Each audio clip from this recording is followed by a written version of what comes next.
Put another quarter in. And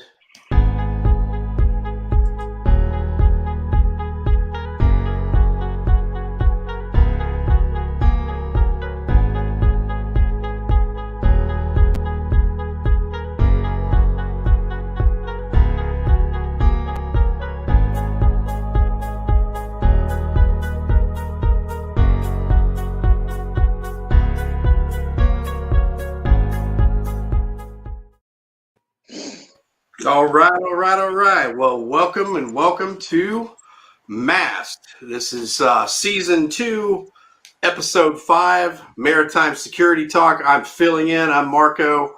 Mr. Chris Walski is he's out of pocket today, so I'll be managing the audio-video controls. So bear with me.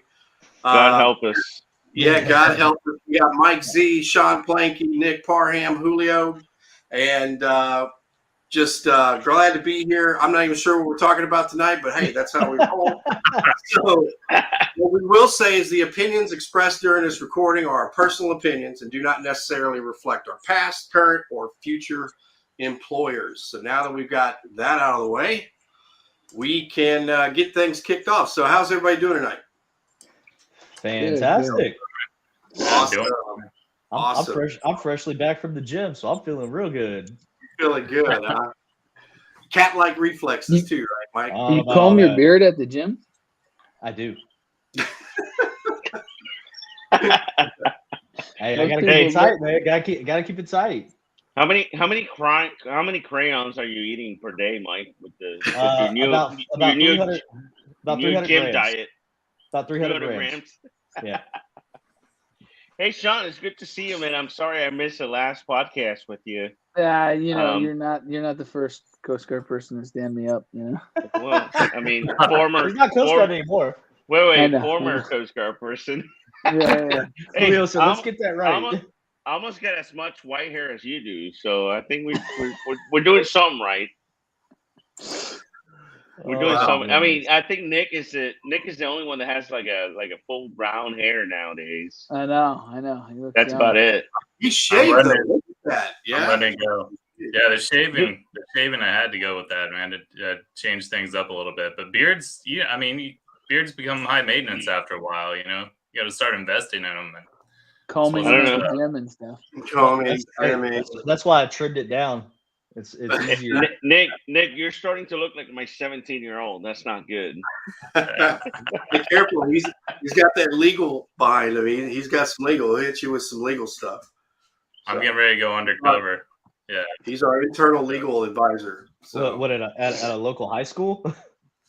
Exactly. Got that baby face going, man. Roger that, Serpico. It takes like 15 years off when I shave. It freaks my 5-year-old out when I went to go pick her up from school. So, yeah. Oh. Hey, so give her a heads up.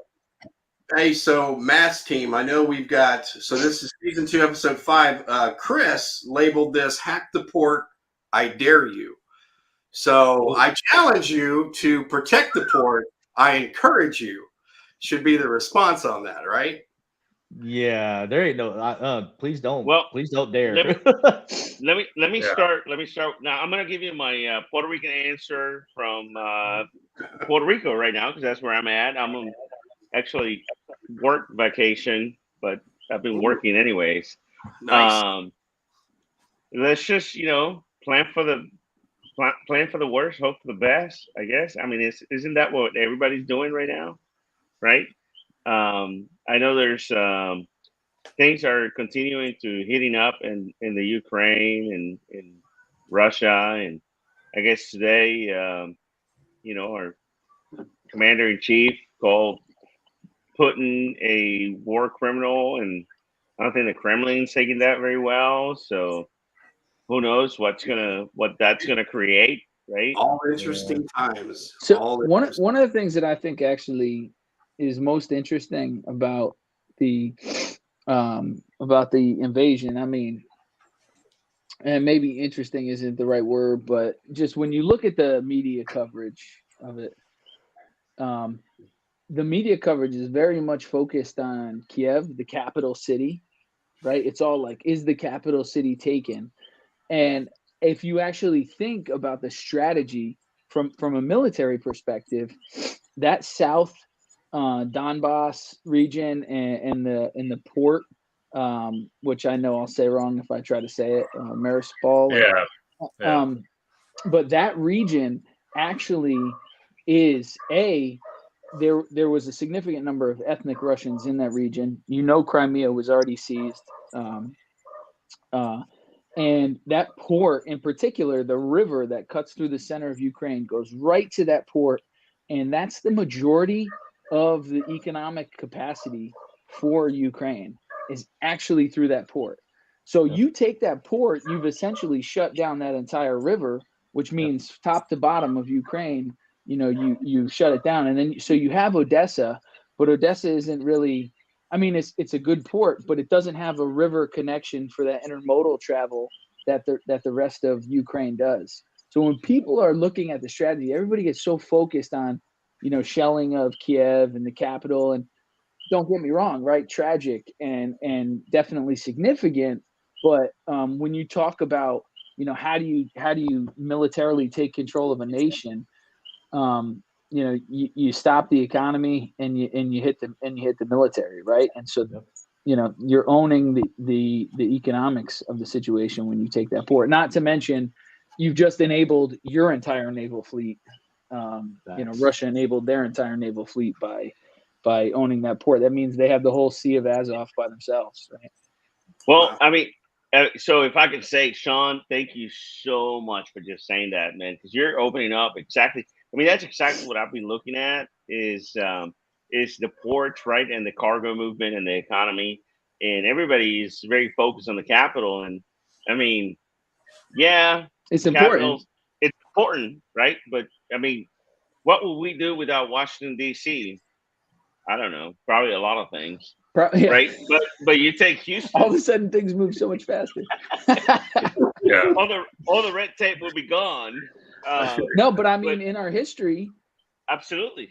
The New York City, Philadelphia, DC, right, and New York and Philly are actually maritime ports. DC really is not a maritime port. There's no cargo going in and out of DC. Right, but you can move the government and administration. That's primarily people. I mean, you can't pick up the infrastructure of an entire transportation system and just move it. That's right. Great point. Yeah, that's exactly why you can move. I mean, you can move the government. This is funny. Well, not funny, haha, but interesting. When was it last year? The whole January 6th thing and all that, and we had to go out and do security assessments on all the Capitol buildings and things like that. And it's like, I mean, to me, it was kind of like, okay, great, we're doing this, but I mean, you can move the people somewhere else. You don't need the Capitol building to do business.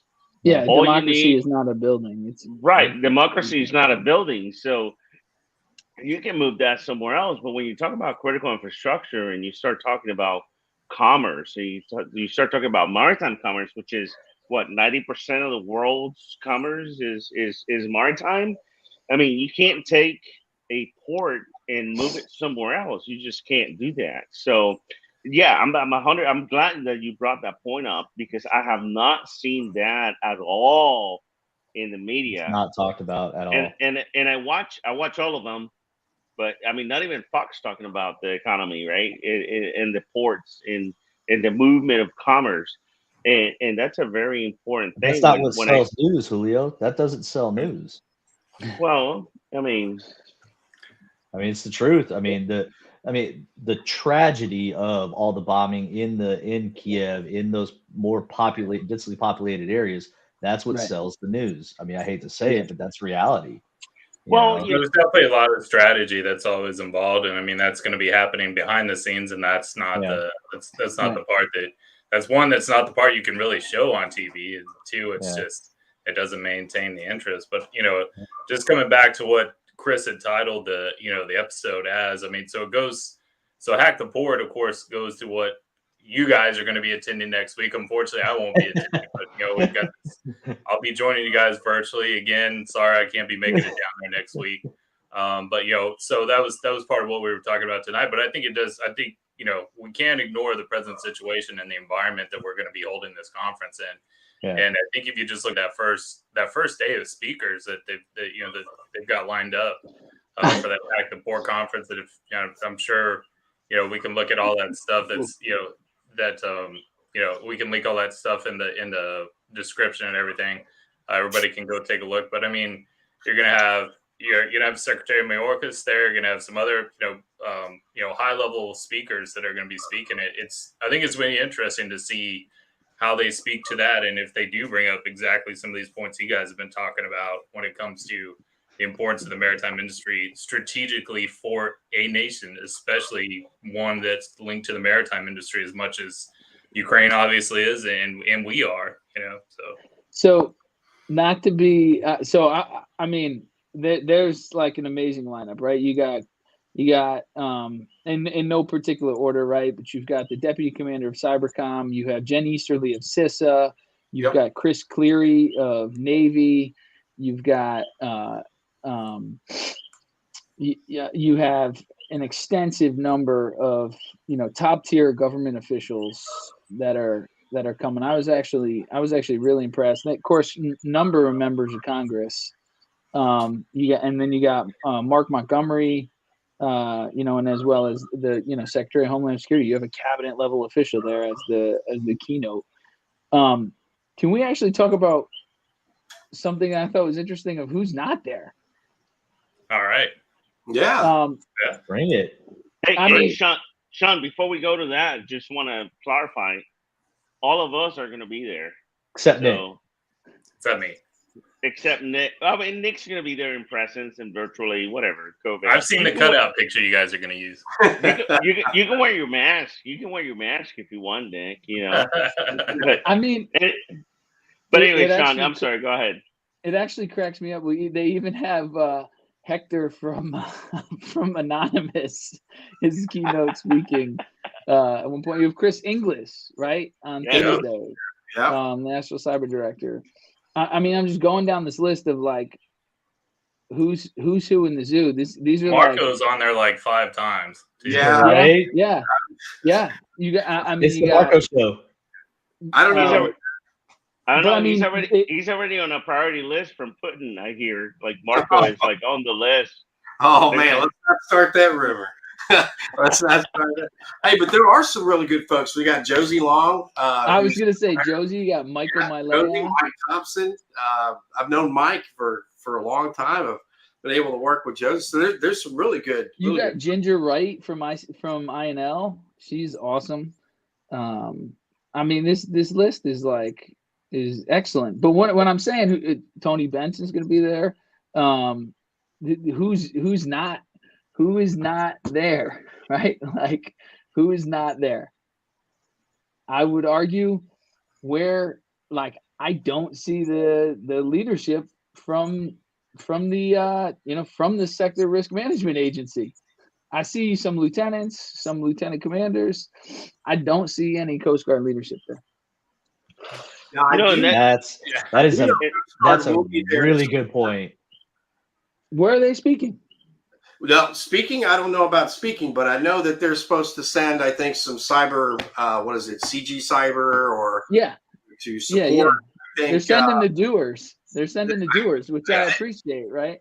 Yeah, and I know there were Coast Guard folks there, I think, from CG Cyber, but as far as their capacity, I don't know if they're speaking, but I think they are going to be present and supporting the conference in some facet. Maybe I think a lot of their focus went towards some of the villages, so that those competitive villages, the academic village, and those Maybe things. so. I think that, but I absolutely see your point. I feel like you guys are feels like a missed opportunity. You guys are gonna be. I'm gonna pull up Nicholas Shallon's departing letter from the Air Force as the head of the Air Force lead software.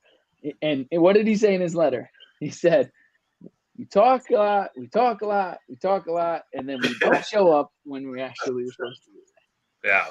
Right? Like, yeah.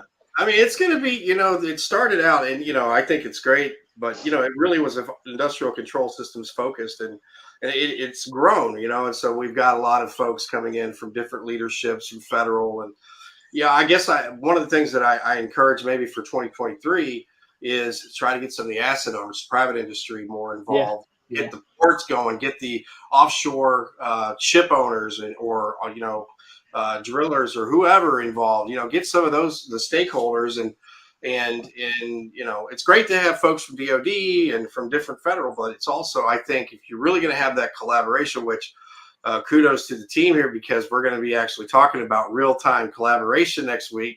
See how I dropped that? Yeah. And so I think that maybe, from an industrial control system standpoint, that's what I live and breathe, right? And so I think to see some more maybe next year involved, I think the exercises is going to be interesting as well. So I'm looking forward to that.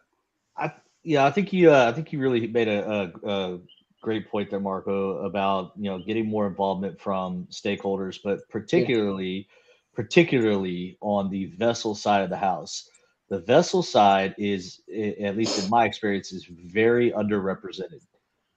Like for example, at AMSCs, it's very, very focused on the facility security officer and and like upper level security management, of whatever organizations, but there's a huge component there that's missing, and that's the VSO side and also the CSO side, with regard to fleet management and things like that. And that's something that we really should be pulling more, trying to pull more of those folks into a lot of these different conversations. Because that's also, in my mind, if they're not at the table, then that is a potential weak link in the chain. You know what I mean? Because the vessels go to all these different ports, tie up, maybe connect. You know what I mean? And if they don't know what we expect, and we don't know what they expect, it's just like a DOS, a declaration of security. There needs to be a declaration of security for cybersecurity as well. Incorporate that aspect of it. But we can't do that without those conversations and without them being at the table. Well, I was just going to say real quick that Stephen Mills, who is the director of maritime cyber for Royal Caribbean, is going to be speaking. So it is good that we have, somebody that came from Navy that's over now into, I guess, the cruise line industry. But I agree, Mike. I think there's more to it. There's cargo carriers. There's, Yeah, I would love to have seen something about, you got the Expeditors hack that just happened. Something about that second tier import export side, right, of movement of cargo, 3PLs, things like that. Yeah, that would be really interesting. Yeah, that's like the unspoken, the others. Yeah, that. You know what? Yeah, exactly. That's exactly what I was about to say. That's one of the things that a lot of people fail to. It's intermodal. Yeah. So that's one of the things. Like I've been preaching for a long time. Stop thinking of ports as simply maritime. We are not simply maritime. We are true intermodal facilities. Especially like a major port, for example. You've got the water side of the house. What do you think is going to be moving that cargo once it gets off the ships? That's right. Cranes, rail, trucks, rail, barges, all of it. And some of this stuff even goes to an airport. Yeah. So we really need to focus on the entire picture, not just one little section of it. Because if you do that, you're failing. Period. So that's why we made the Title 46 change 2 years ago now. I worked with now Captain Lisa Rice, Commander Nick Tabori, and we said, hey, we have to stop this debate that our when I say our, I mean the Coast Guard's demarcation is right here. This is not a maritime, this is not a maritime facility at this point. And it was like, no, that doesn't make sense. Anything in the maritime zone, right? They can take action under Title 46 to prevent or respond to a cyber incident. Yeah, So and maybe also roping in other agencies that are a little bit more used to dealing with the other aspects of things, like TSA, for example.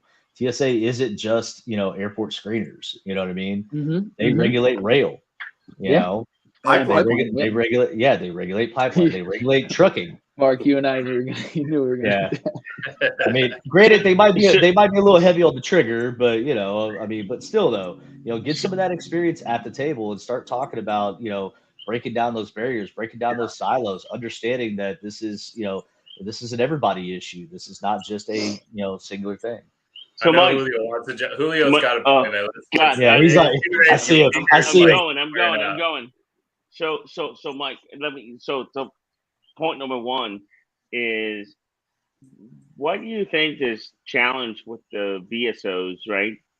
So we know FSOs, this might be their second or third or fourth collateral duty, right, within the company. Yep. So is it the same? Does it look the same on the vessel side? Is this? Yeah. I mean, because I highly doubt. I mean, I've been on a ship. You have? Nobody has one job. Yeah. No, you're Right? you're absolutely right. So- You are 100% right. And every single VSO that I have known, that I've spoken with, it was indeed a collateral duty, up and including on cruise ships. So Right. that's a very unique, obviously that's, in my mind, a cruise ship is going to be one of the ones that's most primarily focused on security, right? Because the people and the risk associated and all that good stuff, right? So based on my experience, that's how I got into this industry, was with cruise. Well, I mean, and once you start dealing with a cruise ship, right, you're not only talking about security, like anti-terrorism security, you're talking about drunk security and you're talking about it all. bunch right? of other stuff, right? Exactly. But anyway, sorry, I was just going to say, like, for example, it's been the staff captain. Now, and think about that for a second. The staff captain, second in command of a vessel that is carrying anywhere between 2,000 and 6,000 passengers plus 2,000 crew, right? Staff captain as the VSO, right? You think that's going to be their primary focus? Right. But then they also have a CSO, a chief security officer, typically, but still, though, and then you've got typically like a chief engineer or a master of a vessel or something like that. And it's their duties to be the designated VSO. So yeah, you hit the nail on the head with that. And then secondary to that, talking about all the SRMAs, right? All these, regulators that are taking this cybersecurity thing on their hands is, and I kind of missed my point here. Hold on, bring my train of thought back in line. What about the legislation that was just signed this past weekend? Talk about with CISA? With CISA, Yep. where CISA let's talk about it. You have to report let's talk stuff about to it. CISA. And let me tell you one thing that I thought it was hilarious, right? So, and I know we're not talking about our current past or future employers,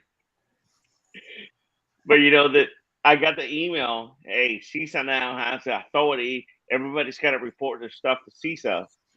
Great.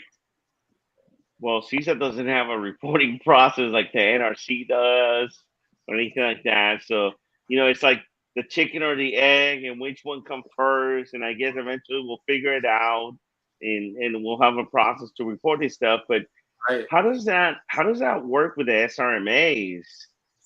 Right? When we talk cyber, it doesn't matter if it's going to the banking industry or to the oil and gas or to the maritime or to the public venues. We're talking IT, we're talking OT, we're talking industrial control systems, right? Yep. But now we have this legislation that says you have to report any cyber attack to CISA. Where does that leave all the SRMAs? I mean, that's just me wondering. And Sean, please jump in. I know you probably have a ton of things to say about that, but I'm scratching. I mean, I'm on vacation right now, and I'm like, I'm on the beach, sitting in here and trying to relax, which It doesn't really happen. But I'm scratching my head as to how does this impact the SRMAs? How does this impact TSA? How does this impact the Coast Guard?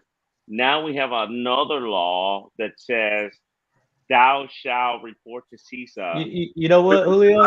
So- Sorry. It Right? not how does it affect them? How does it impact us? Yes. Yeah. So I have some. Report everything, Mike. Just report And it. to everyone. Report it. So just get an LED ticker outside your. Right? I've been No, hacked. so I have a I've couple been different. hacked.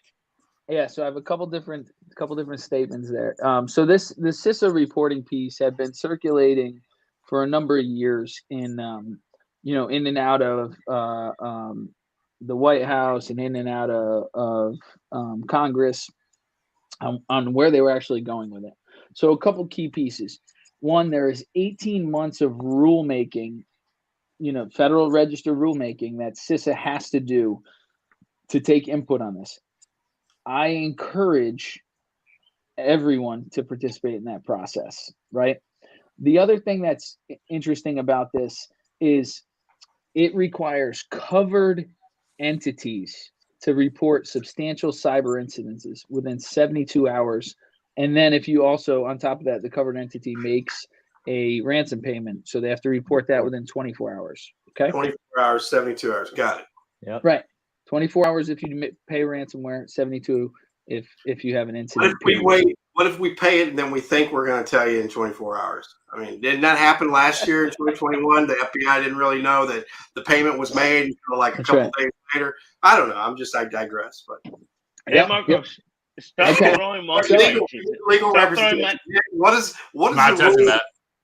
So, Process. let me, Where's your monkey wrench? Stop throwing monkey wrenches into it. Sorry. so two Sorry, other Doug. key pieces there. Covered entities. So what is a covered entity?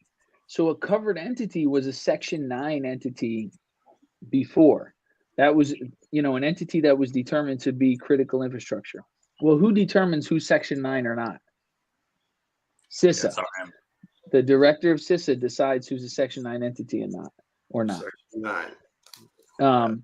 So that's how you're starting to define what a covered cyber entity is, or a covered entity. Because in theory, Section 9 critical infrastructure is the most critical to life functions in the United States, right? Life and economy. Is Then it similar to CFAT? I mean, like where you have to have some type of threshold or some type of No. okay. So that's the difference. It's very So broadly when- written, isn't when- it? Yeah. So when Section 9 entities were first established, it was with the passage of PPD 21. It was basically power companies. It was just power, and not even distribution. It was power more generation, right?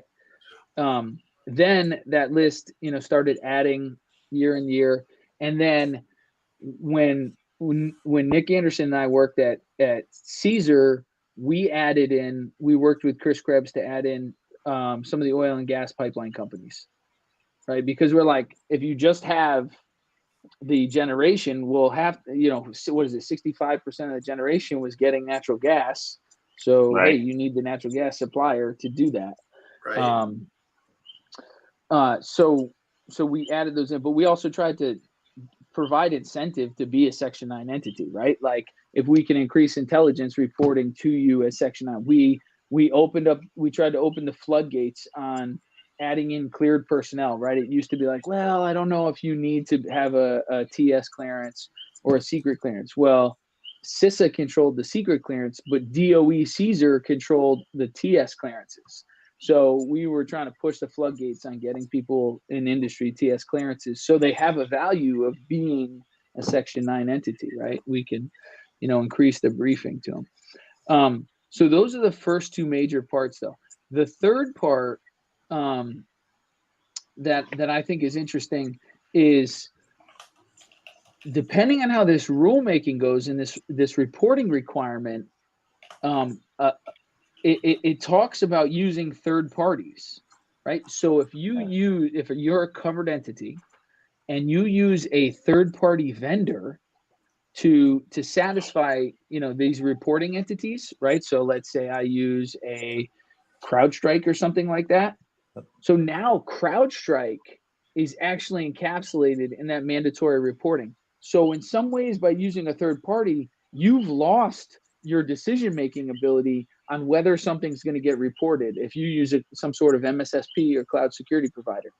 That is somewhat, I think, game-changing, because now you have all these, cloud providers, and they don't necessarily have to be a cloud security provider. Like, I think about it when I think about DataRobot, right? We provide an AI cloud where we can be making business decisions, predicting business decisions through our AI algorithms for somebody, and we're holding their data. If we get hacked because they are a covered entity, we'd have to report them.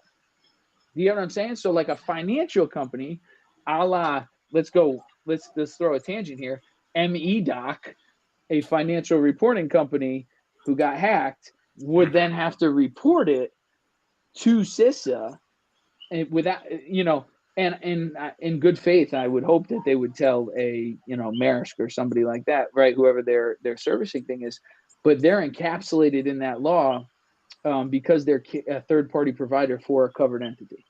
So that will be super interesting on how that comes out in the federal rulemaking process. And that's where I don't think a lot of IT companies and security companies have caught wind that, they're like, well, we don't work with, I'm not Dragos, right? I don't work with the, the federal, I don't work with critical infrastructure. And it's like, yeah, your Peachtree accounting software. Yeah, you do. Right. You know what I mean? Yeah. So that part will be interesting. There is a clause and caveat in there, Mike, that says if you're required through a separate entity to make a report, such as NERC-FERC, then you don't have to report to CISA, and you have to report to the one that the law that was in place before this law. So okay, so because like I've been actually having difficulties finding the actual law that was passed. Yeah, I can find the House bill and stuff like that, but was that the one that was actually signed into law? Yeah, You know what I mean? I'll put it. Neither one's been. So the Senate passed their version. It's back in the House now to get reconciled, but it hasn't been signed yet. Oh, that was what happened. That was what happened this past weekend. The Senate passed it. It has to go back to the House. I think it's back with the House now. I thought I thought it got signed. Because Jen even put a she put a press statement release out about on it. it. Yeah. When did that happen? Did that happen today? March 11th. No, it's definitely signed. You know what? I'll put it in the chat because I pulled it up. March 11th. I had it pulled up. I'm looking at the CISA announcement right here. Yeah, I was going through it this weekend while I was traveling from Houston to Puerto Rico, and East really put it out, and everybody CISA put it out. It's like, this is happening. And then it was incorporated into a larger bill, the omnibus bill or whatever. That's right. It was that signed. $1.3 trillion bill that Biden signed. It was incorporated into that. So if I put this in the private chat, can you guys put it in the public one? Because I can't. I don't know how. Yeah. We're not. That's it. I'm your high dollar HB guy. That's a Marco job. If you go to that, it's section Y, I believe. Okay. I'm opening it up right now. Division Y. It's Division Y. You can just look for cyber incident, Control F cyber incident reporting.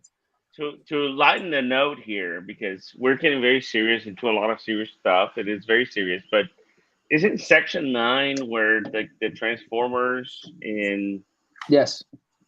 Section 9, right? Yes. Yep. Oh my God! Here we are. No shit. There we were. Section 9 is happening, man. You would. Marco will be hunting down with Wiki because he's selling some fucking alien shit. So, but Mike, here's something that'll affect you directly, right? Okay. So the law already says that you have to report anything that could potentially cause a TSI, right? A transportation security incident. Right. Well, I would argue that the Coast Guard hasn't really made clear how cyber incidents could be TSIs, right? Like there's They still haven't made clear exactly what a TSI is. The only definition they have is in a NAVIC, and the only piece that it relates to is life, the loss of life. That's the only, well, no, that's the only so, definition. Well, That's the I only mean, definition that TSI they is clarified. technically by law, a TSI is anything that slows commerce. So, but when they put out the guidance, about TSI, right? So the only thing that they further clarify with regard, so it's a significant loss of life, significant impact to the economy, significant environmental impact, right? So that's what they say. But in the NAVIC, it says, and I mean, I don't know how they came up with this. Wasn't my idea, but they said 150 lives. That was their definition of TSI, right? Yeah. What's the economic impact? What is that threshold, right? What is the threshold for the environmental impact? Now, what is the threshold for cyber? Also, what's the true definition of a cybersecurity breach? Well, and that's part of the rulemaking process that they've got to. On the cybersecurity side, first we got to figure out what is within the cyber MTSA realm. How do you define? And I think we talked about this in many of our podcasts. Is what is an MTSA cybersecurity breach? Yeah, exactly. That's we've talked about that. Hasn't really been defined very well. That's my point, right? If you say, so Mike has something happening, he goes, well, I reported it to my sector, right? Yep. Well, then is CISA going to come back and say, well, wait a minute, or are you going to get subpoenaed then at that point? And you're like, well, I reported it. I mean that carve out is huge right now. The way it's written, I mean, you could be like, hey, Mike, I called I called my security guy at the Coast Guard. Yeah. You know what that reminds me? One time, a long time ago, far, far away in a galaxy far, far away, we had a barge full of construction material that was in the Caribbean, and we decided, well, let's just let the Navy, get a hack on it, and the Navy went out and, oh, you mean you have a barge that we can blow up? It's like, well, yeah. I mean, nobody owns it. Nobody has claimed responsibility for it. Blow it up. And guess what the Navy did? They blew it up. They did their job. They blew it up, and like 3 or 4 years later, I guess the company came back that says, well, hell, the Coast Guard blew up our construction shit, and now we want to sue you for so many millions of dollars because we could have made this many millions. And all it came back to, it was somebody called. So this barge is lost in the Caribbean. They called, like, I think it's a command center in like Seattle, and reported the barge missing. Ghost ship. Wow. And guess what? They won the lawsuit. The Coast Guard had to pay them. I can't remember how many millions of dollars it was, but I was somewhat involved with that investigation. It was like, well, we didn't know about it in Puerto Rico, but they knew about it in Seattle. But the Coast Guard knew, and that was the deal with that, right? Yeah. So when it comes to cybersecurity, right, it's very murky when you start dealing with, like, look at all these companies that have been getting hit overseas, but they have somewhat of a connection to the United States. Yeah, absolutely. And is that an attack on the United States, or was that an attack to the company? Right? Yeah. And we go back to, where is the definition? And I think I mentioned this a couple of times over the years, but what does it entail to be an attack into a U.S. company? What does it entail to be a cyber attack into the United States? Right? What's a trigger? We know that. We know that for war, right? We know that, like Navy ships. There's a reason why Navy ships have officers on board because they're taking action. They're trying to keep the man down. That's why they're right. on board. But with the Coast Guard, it's like, all right, well, where the Navy has a lieutenant, the Coast Guard has like a third class. Like, Yep. here, you go do great things, and you're not gonna cause an international incident. But the Navy it's a different story, right? You gotta have a commissioned officer on a small boat because he can cause an international incident. But what does that mean for cyber? I mean, that's a whole new definition. It's a whole war territory that has not really been explored, and everybody's ignoring it because I somewhat think the hard truth there, the hard recognition that the Coast Guard's going to have to come to terms with is they're going to have to stop thinking that they can just be tactical and operate at the tactical level. Like, they need, if I was king for a day, right? I would literally make 13,000 more enlisted members and 2,000 more officers, like, instantly, because they need that capacity. I mean, they're not functioning at 3 levels of strategic, operational, tactical.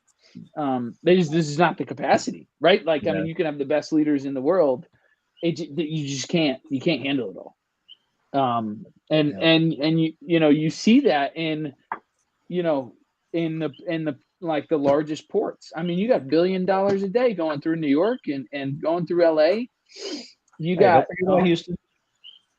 You got, I mean, top 5 energy port in the world in Houston. There you go. And like the manpower isn't there to actively enforce, regulate all the commerce, enforce all the laws, protect all the Americans, right? We just can't function at those 3 layers at the same time as sending people to the Joint Chiefs of Staff to participate in Persian Gulf boardings, right, that the Navy takes credit for. Sean, let me I don't want to put you on the spot, but here's the question, right? I don't want to put you on the spot, but I'm gonna put you on the spot. Yeah, here we go. I don't want to do it, but I got my sunshine here. So there you go. But here's the thing, right? Is let's take CISA for example. Okay. Right. They're now everybody's got to report to CISA. I don't want to do it, but and it's like, what is the? Oh, are you hearing that background noise too? That was pretty funny. Good. That was hilarious. But anyway, so you're looking at CISA, and it's like, what is the? If you put everything under one agency, what does that do to the SRMAs? Because I thought the SRMAs, the reason the SRMAs came in place because the SRMAs already have law backing them. But now you put CISA in front of everything and say, hey, CISA, you have to report to CISA. And CISA is kind of like that center, like that synergy in between all the agencies. And I mean, it's kind of weird, right? Because it's very non-governmental. Like, you're putting everything in one place, and it's not complicated. It's just report to them, and they'll let everybody else know. How does that? I mean, you want my thoughts on that? do it, please. Right. I mean, you're a guest. You're a guest. So, all right. So I've long said to I said it to Chris Krebs. I've said it in different avenues. CISA can't swallow the internet. It's too big, right? There's too much to do.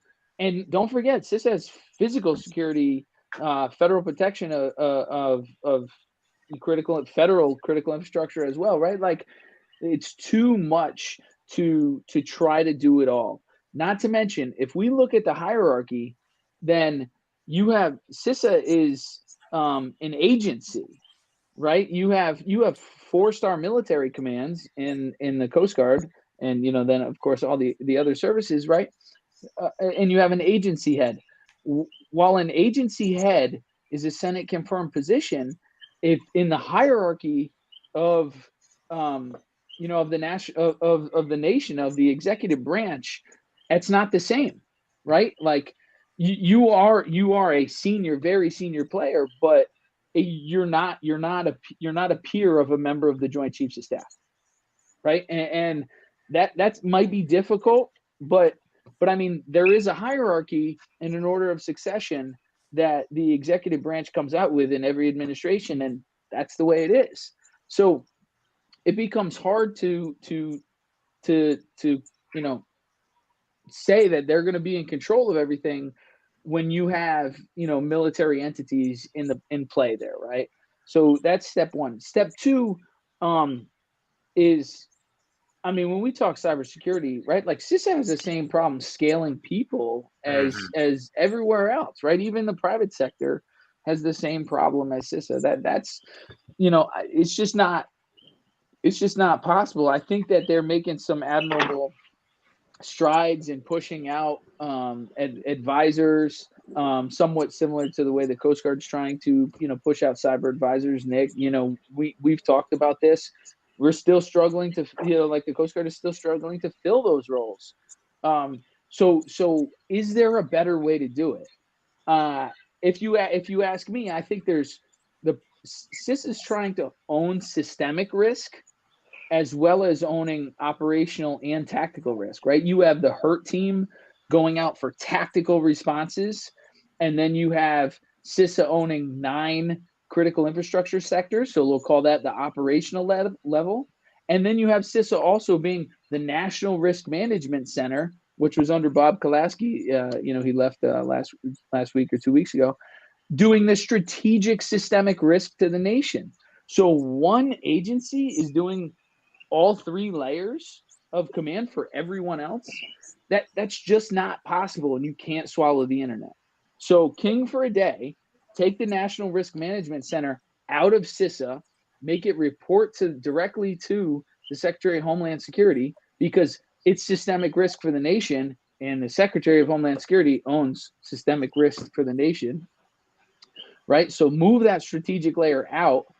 Also, CISA isn't, the Coast Guard's trying to function at 3 layers of command. We just had a conversation that at 42,000 people, they can't do it. So how is CISA, a smaller organization, going to handle it? So focus on that operational and tactical layer. And I would then say even focus more in with the states and figure out how you're going to work with those National Guard units and state forces and use them as a tactical implementation arm. They won't have the same authorities, but at least you have a level of coordination that can then respond, at those 2 different layers and save you a little bit of stretching your people more than they can handle. No, I'm 100% right there behind you. I mean, I think there's a local response, and so. Right, I don't think cyber is. And the local response, Julio, is going to continue to get better faster than the national level response, because it's right there. Yeah, no, I absolutely agree with you, and I think that we need to start treating cyber like we treat any other response. Right, it starts local and it ends local, and to me, I struggle. Sometimes I talk to people and I say, "Hey, how about ICS for cybersecurity?" And Marco, before you say anything, I'm not talking about industrial control systems. I'm talking about the incident command system, right?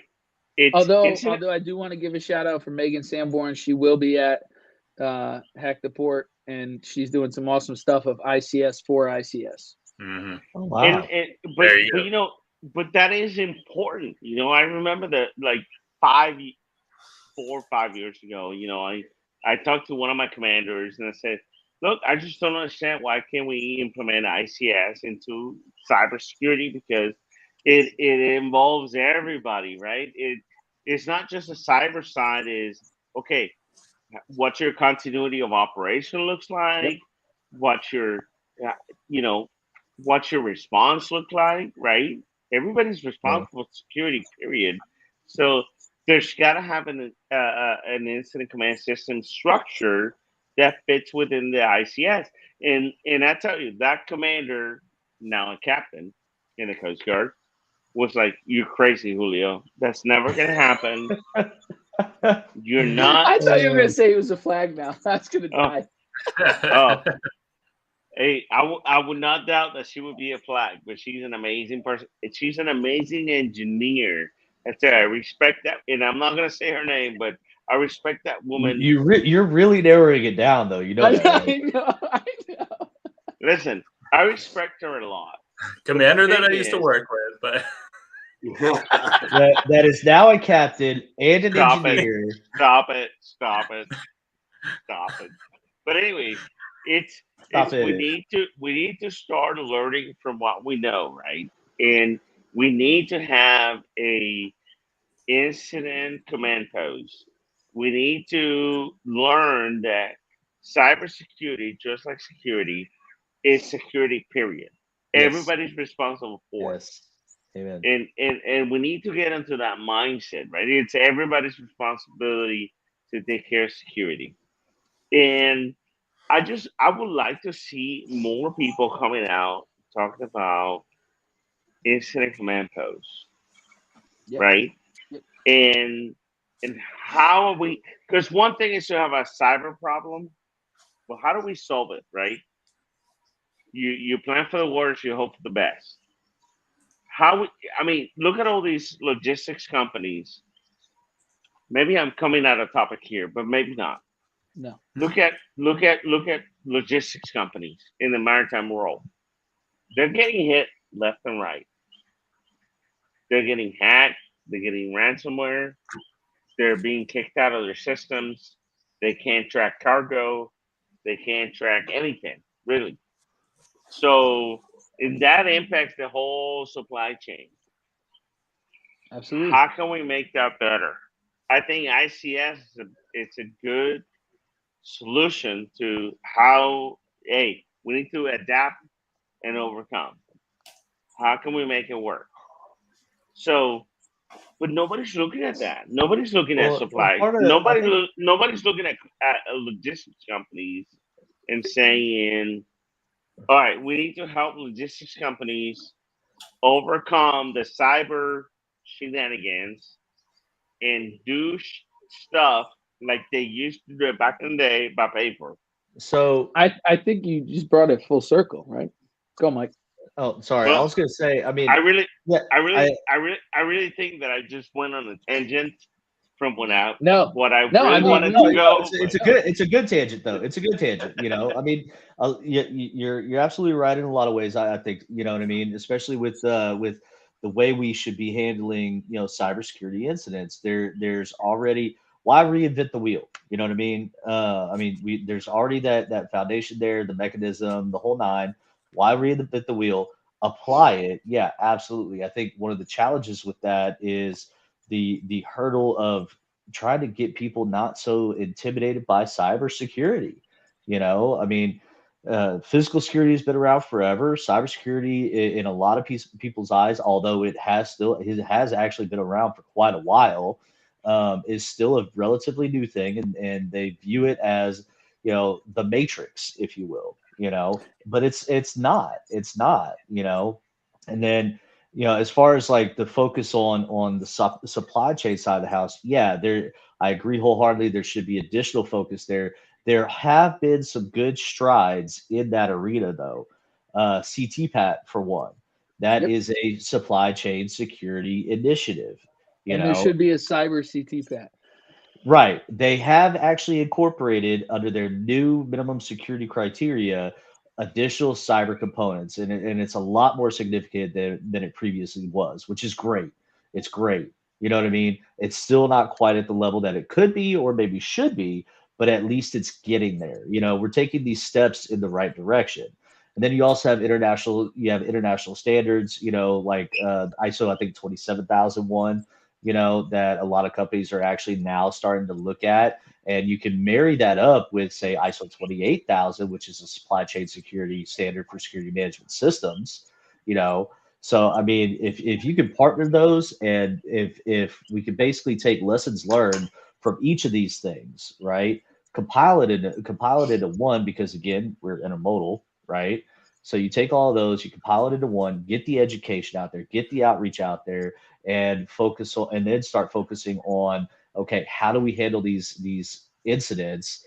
You know, hey, look, ICS, not industrial control systems, but instant command That's system. a command. You know, Yeah. yeah. I mean, hey, look, there's this great tool that a lot of people are already really familiar with. Yep. You know, I mean, a lot of organizations and critical infrastructure have to take ICS training. Why not? Julio, that's a great point, at least in my opinion. That's a great point. There you I'm go. glad I was able to make it. Yeah. I think So- this is all I say. I think if we were able to build a time machine and go back 20 years, we would. Oh, God, 30 years actually. We're dating ourselves. 30 years. Go back 30 plus years to OPA. The OPA 90. You probably had these same conversations going around, and look how long it took to get to where we are with managing. I was oil spills. 8. Yeah. So You were 8. I it was would be 8. interesting. It would be interesting to see how those parallel to what we're talking about. But I know we're getting close to Yeah, time. absolutely. Here's the thing, right? Like I look at what's going on right now. Let's look at Russia and Ukraine, right? And to me is baffling. And I applaud it. To me, it's crazy that private industry is leading the way on how we're punishing a country for what they're doing, and we don't agree with. Yep. You have all the major companies. You have MasterCard. You have the Shells, the Exxons. You have every major company in the world going and saying, you know what, we're not going to wait for the government to say that we are or are not doing something. We're just going to say we're not doing business with that country, period. And that, to me, as an American, well, as a Puerto Rican and an American, so for those of you who don't know, Puerto Rico is part of America. It's amazing. To me, it's amazing. It's industry is leading the way. Industry is saying, you know what? Screw that. We're not being part of it. And here's what we're gonna do to sanction that country. It's amazing. I love it. I'm a fan of it. And yes, we need more of that. But and then policy and whatever country will follow and whatnot and that's what's I happening. think we got it. We got to wrap up. All right. I know. We got. I think we got it, man.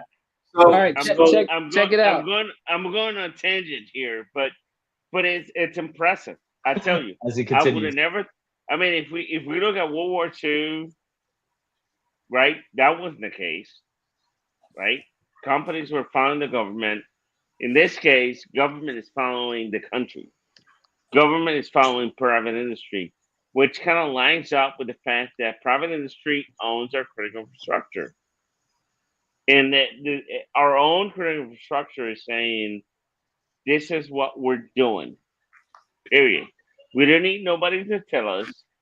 We do business with whoever we want. And if we don't want to do business with you, we won't do it. And I think that's an amazing, that's just how we're redefining how we're fighting wars, and it's redefining how we're doing economical impact in another country where, well, we don't necessarily like your policies. So here's what we're doing to support the way that we think it should be, which is scary. But holy cow, man, this is. I would have never thought I was going to live in a time where private industry was going to be leading the way, and it's impressive. thank you very I'm much. happy. I think And I'm happy that industry is taking the lead because All right, so we've got a They got rapid the power. fire. We're going to close out, guys. So Sean, take us out. You're the guest here. What are your thoughts? What do you want to see next week? What speakers? What conferences? Lead us out. Yep. All right, I'm gonna give you two things. One is the top keynote to see, and one is the top session, right? So my top keynote. I know there's a lot of big dogs there, but I actually think Mark Montgomery is going to be the most interesting one. Montgomery led the Cyber Solarium Commission. He's very, very good on cyber, future cyber policy and where the government needs to act. He also was, a two-star admiral in the Navy running, Navy vessels. So he's a strong maritime background. I think he'll have the most direct action items to see. I think that'll be an interesting for a top keynote, top session. I love my guy Tyson Metters. So I wanted, my heart wanted to go there, but I'm actually, and same with Joe Slowick. I love Joe. Super interesting from my intel, background, but I'm actually really interested in Adebayo Adeleke, right? The president and CEO of Supply Chain Africa says he's going to map marine cybersecurity or the case for marine cybersecurity and supply chain mapping. I'm actually really interested in that, and because I think that's going to be a totally different perspective. And we have a very American, view. My time when I was in the Coast Guard, I actually went to training with the Air Force on purpose so that I could understand how you stack aircraft and draw fires down in support of combat troops, right? Because I was like, I'll never learn that in the Coast Guard. I feel the same way there. We got to learn, what the supply chain issues might be coming out of Africa, because that'll help us here in America, right? So I thought that was interesting. That's good stuff. Good stuff. Awesome. Nick? Nice.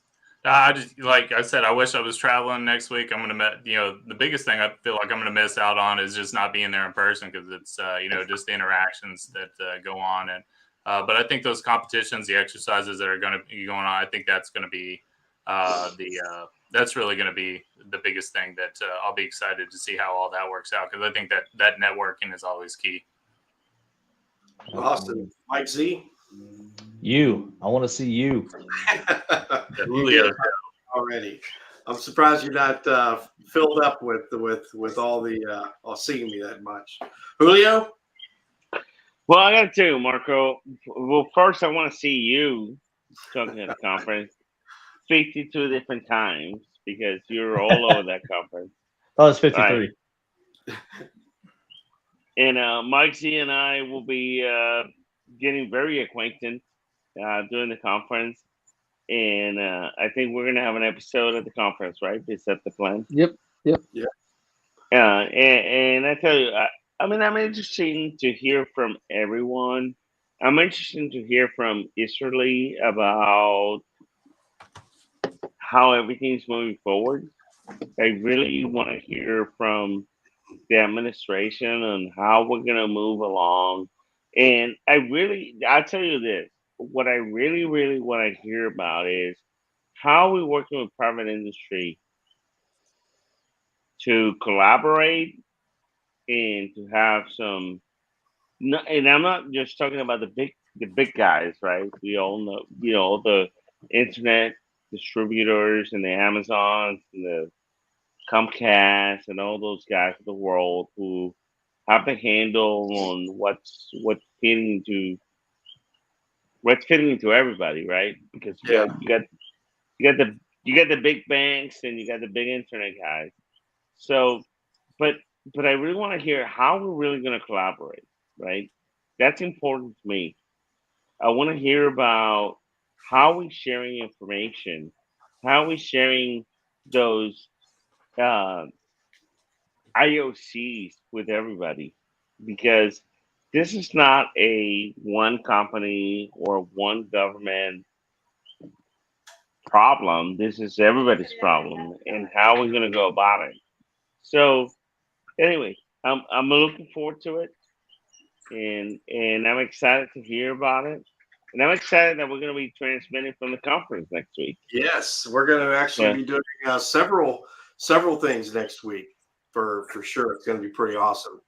We also have our Maritime Cross-Sector Council that we'll be hosting as well. For me, before we close out, there's going to be a lot of great speakers. I can't really cover them all. I really want to do a keynote, listen to Chris Inglis from NSA. Hey, that's my mom. She's just saying good night. She's going to bed. Buenos noches. Buenos noches. Bailey Bickley, who's the Chief Strategy Officer, and of course, Josie Long and Michael Thompson, both of MITRE. Got a lot of respect for those folks. And I got a lot of love for Josie as well. Yeah, so we are going to shut it down. Thanks, everybody, for coming to MAST, and we will catch you live from Port 22 next week. Thank y'all. Thanks for having me. Safe travel.